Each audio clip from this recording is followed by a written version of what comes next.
Patofisiologi gagal ginjal kronik berawal dari penyakit dasar seperti diabetes mellitus, hipertensi, atau glomerulus nephritis, yang dimana kondisi ini menyebabkan kerusakan glomerulus berupa glomerulus sclerosis, penurunan filtrasi, dan inflamasi pada ginjal. Ginjal berusaha mengkompensasi dengan meningkatkan kerjasama nefron sehat. Namun, mekanisme ini tidak bertahan lama dan berakhir dengan kerusakan progresif. Kerusakan ginjal menimbulkan retensi natrium dan cairan hingga terjadinya hipertensi.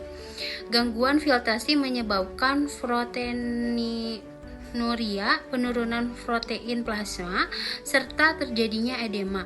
Penurunan aliran darah ke ginjal kembali mengaktifkan sistem renin, angiotensin, dan juga aldosteron yang memperberat kerusakan. Selain itu, produksi eritropoietin menurun sehingga timbul anemia. Keseluruhan proses ini menyebabkan penurunan fungsi ginjal secara bertahap hingga mencapai stadium akhir, atau bisa disebut dengan ESRD. Saya Aura Salsabila dengan NIM 22323 11057. Di sini saya akan menjelaskan mengenai farmakologi pada kasus kritis ESRD atau gagal ginjal.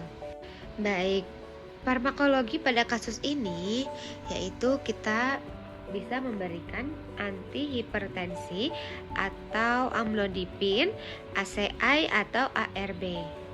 Lalu kita bisa memberikan diuretik atau obat furosemin untuk kontrol cairan atau edema. Lalu kita bisa melakukan terapi anemia. Nah, obatnya itu seperti asam folat, vitamin B kompleks, zat besi, lalu eritropoietin atau EPO. Lalu kita bisa memberikan obat pengikat fosfat dan juga mineral seperti kalsium karbonat dan juga vitamin D analog. Lalu kita juga bisa memberikan terapi diabetes seperti pemberian insulin dan pioglitazone, itu oral agen untuk membatasi sesuai fungsi ginjal. Lalu kita juga pemberian koreksi metabolik seperti natrium bikarbonat untuk asidosis metabolik. Lalu ada juga pemberian obat simptomatik seperti ondansetron untuk mengatasi mual muntah. Lalu pemberian obat omeprazol untuk mengatasi gastritis dan juga ulkus. Lalu ada terapi tambahan seperti statin. Ini itu diberikan bila ada indikasi kardiovaskuler. Lalu pemberian heparin seperti dialis. Lalu juga pemberian antibiotik bila terjadi infeksi. Untuk non-farmakologi diberikan pada pasien antaranya adalah hemodialisis rutin 2-3 kali setiap minggu, dan juga alternatif itu bisa dilakukan CAPD dan atau transplantasi ginjal. Lalu manajemen konservatif pada pasien dengan usia lanjut, komorbid, berat badan, dan juga fokus pada kontrol gejala dan kualitas hidup. Selanjutnya juga untuk nutrisi lanjutan, saat sudah ESRD, kebutuhan protein bisa ditaikkan sampai dengan 1,0 atau sampai dengan 1,2 gram per kilogram berat badan per hari untuk mencegah malnutrisi. Selanjutnya juga yang penting adalah dukungan dari keluarga dan juga komunitas, seperti dilakukan konseling, motivasi keterlibatan keluarga, dan juga komunitas pasien dialisis.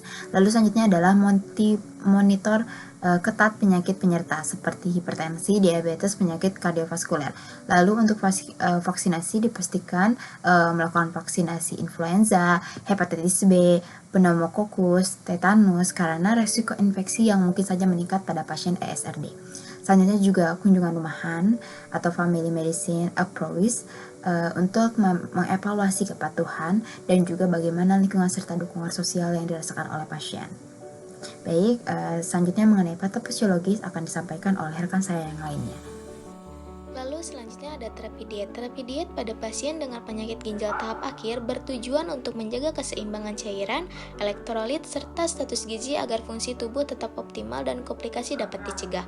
Beberapa prinsip penting diantara lain yaitu membatasi cairan dan garam.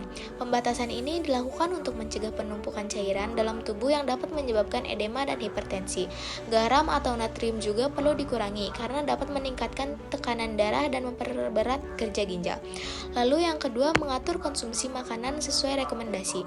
Pasien SRD memerlukan pengaturan jenis dan jumlah makanan berdasarkan kondisi klinis, status dialisis, serta hasil laboratorium. Misalnya, pengaturan asupan protein, kalium, fosfor, dan kalsium harus disesuaikan dengan kebutuhan individu. Yang ketiga ada mengkonsumsi buah dengan porsi sesuai advis. Buah memang penting sebagai sumber vitamin dan serat. Namun beberapa buah tinggi kalium seperti pisang, jeruk, alpukat, dan melon harus dibatasi untuk mencegah hiperkalemia. Pemilihan buah rendah kalium seperti apel, pepaya muda, atau nanas lebih dianjurkan. Yang keempat, menjaga asupan kalori sesuai kebutuhan. Kebutuhan energi harus mencukupi agar tubuh tidak menggunakan protein sebagai sumber energi. Kecukupan kalori membantu mempertahankan massa otot dan mencegah malnutrisi, terutama pada pasien yang menjalani hemodialisis. Yang kelima, mengurangi gula. Bagi pasien dengan diabetes mellitus sebagai penyebab SRD, pengaturan gula sangat penting untuk menjaga kadar glukosa darah tetap stabil dan mencegah kerusakan ginjal lebih lanjut. Lalu yang terakhir, mengkonsumsi vitamin B dan C. Pasien SRD sering kehilangan vitamin larut air seperti B kompleks dan vitamin C selama proses dialisis. Oleh karena itu, suplementasi vitamin B dan C diperlukan untuk menjaga fungsi metabolisme, kekebalan tubuh, dan mempercepat pemulihan jaringan. Baik, selanjutnya ada asuhan keperawatan pada pasien ESRD. Yang pertama, ada pengkajian primer dan pengkajian sekunder. Untuk pengkajian primer, yaitu kita akan memeriksa fluid itu pernapasan pasien, menilai fungsi pernapasan pada pasien. Pada pasien ESRD sendiri, pasien biasanya ditemukan sesak, napas kusmaul, dan penggunaan otot bantu napas, serta ditemukan penumpukan cairan di paru atau ada edema di paru. Hal ini terjadi akibat asidosis metabolik retensi cairan. Lalu selanjutnya ke pemeriksaan B2 yaitu blood. Kita akan memeriksa sirkulasi pasien, menilai sistem kardiovaskuler dan perfusi jaringan.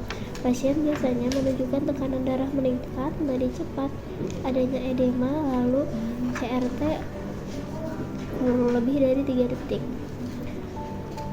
Pucat karena anemia dan gagal jantung. Hal ini bisa disebabkan oleh retensi cairan dan penurunan produksi pada eritropoietin. Lalu selanjutnya ada B3 yaitu brain, sistem syaraf, dan kesadaran. Menilai fungsi kita di sini akan menilai fungsi neurologis dan kesadaran pada pasien.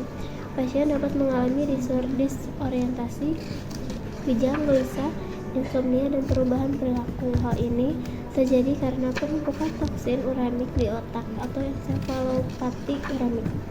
Lalu selanjutnya ada B4 yaitu bladder atau bowel. Ini kita akan menilai sistem eliminasi urin dan feses. Biasanya pasien mengalami oliguria atau anuria, mual, muntah, dan nafas berbau amonia. Hal ini disebabkan oleh penurunan fungsi ekskresi ginjal dan retensi zat sisa metabolisme. Lalu selanjutnya kita akan masuk tentang B5 yaitu bone, muskuloskeletal, dan kulit. Menilai kondisi tulang, otot, dan jaringan kulit. Pasien sering mengeluh nyeri tulang, kulit kering, gatal, serta warna kulit keabu-abuan akibat penumpukan urin. Gangguan ini muncul karena ketidakseimbangan kalsium dan fosfat. Lalu yang terakhir ada B6 yaitu behavior atau perilaku dan psikososial. Di sini kita akan menilai aspek perilaku psikologis dan spiritual. Biasanya pada pasien sendiri akan tampak murung, tidak bersemangat, mudah lelah, merasa tidak berdaya, bahkan menolak kondisi penyakitnya, tidak menerima kondisi tersebut.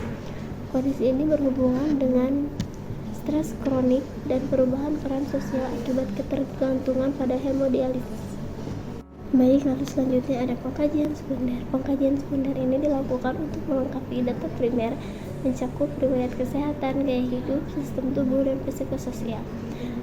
Lalu riwayat kesehatan, ada riwayat penyakit ginjal. Biasanya pada pasien ESRD sendiri sebelumnya ada penyakit ginjal hipertensi, diabetes, atau nefritik kronik. Lalu dari gaya hidup, penurunan berat badan, kehilangan nafsu makan, kelelahan, edema, dan gangguan tidur. Lalu pada bagian sistem pencernaan, biasanya terjadi mual muntah, anoreksia, ulerasi, atau rasa pahit di mulut. Lalu selanjutnya pada sistem muskuloskeletal, bisa terjadi nyeri tulang, kelemahan otot, gangguan mobilitas, dan kram.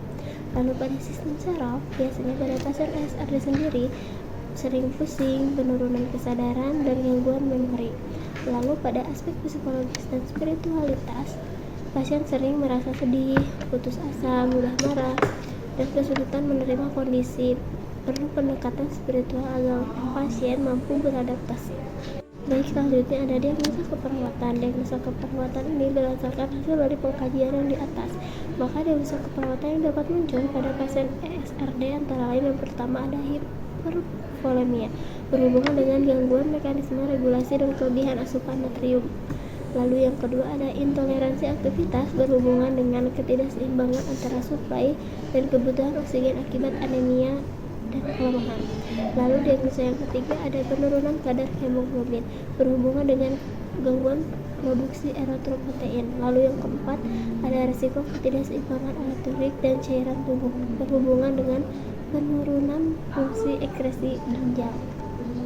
Baik, perkenalkan, nama saya Andrita Kinanti. Di sini saya akan menyampaikan materi terkait dengan asuhan keperawatan pada pasien dengan ESRD atau gagal ginjal stadium akhir. Pada asuhan keperawatan ini saya akan menyampaikan terkait dengan intervensi, implementasi, dan juga evaluasi. Dimulai dari intervensi, ini terdapat beberapa intervensi, diantaranya yang pertama adalah manajemen hipervolemia, di mana kita akan membatasi asupan cairan dan juga nutrisi.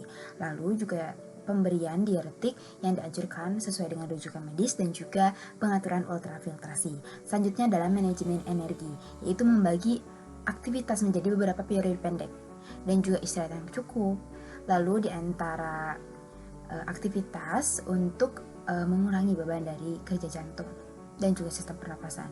Selanjutnya untuk transfusi darah, bila disetujui oleh dokter untuk menaikkan kadar hemoglobin agar perfusi jaringan dapat berjalan dengan lebih baik. Selanjutnya adalah pemantauan elektrolit, yaitu pengumpulan data dari kadar elektrolit seperti natrium, kalium, klorida secara berkala untuk mendeteksi perubahan awal dan juga mencegah komplikasi lanjut dari gagal ginjal ini. Selanjutnya, untuk implementasi yang diberikan diantaranya adalah kita akan hitung dan batasi asupan cairan dan juga nutrisi sesuai dengan instruksi dokter. Selanjutnya adalah monitoring intake dan output setiap sip dalam 24 jam. Jadi untuk pemantauan ini sangat penting sekali untuk melihat terdapat komplikasi dari gagal ginjal stadium akhir ini. Ini menjadi salah satu tanda gejala yang perlu diperhatikan oleh perawat. Selanjutnya adalah timbang berat badan juga, itu sangat penting dan harus dilakukan pada setiap hari pada jam yang sama. Selanjutnya adalah pantau tanda klinis seperti edema, distensi vena jugularis, ortopena, dan juga sesak napas. Ini harus kita kaji dan juga harus kita pantau. Jika terjadi, maka ini menjadi tanda peringatan terdapat beberapa komplikasi yang mungkin saja terjadi. Selanjutnya juga posisikan pasien semipolar atau posisi tinggi agar ventilasi lebih baik. Selanjutnya juga siapkan pasien untuk ultrafiltrasi atau dialisis, cross check, rencana volume ultrafiltrasi. Lalu selanjutnya adalah pantau tekanan darah, nadi, saturasi oksigen selama intervensi. Selanjutnya adalah kolaborasi dengan dokter dalam pemberian diuretik dan juga penyesuaian dosis.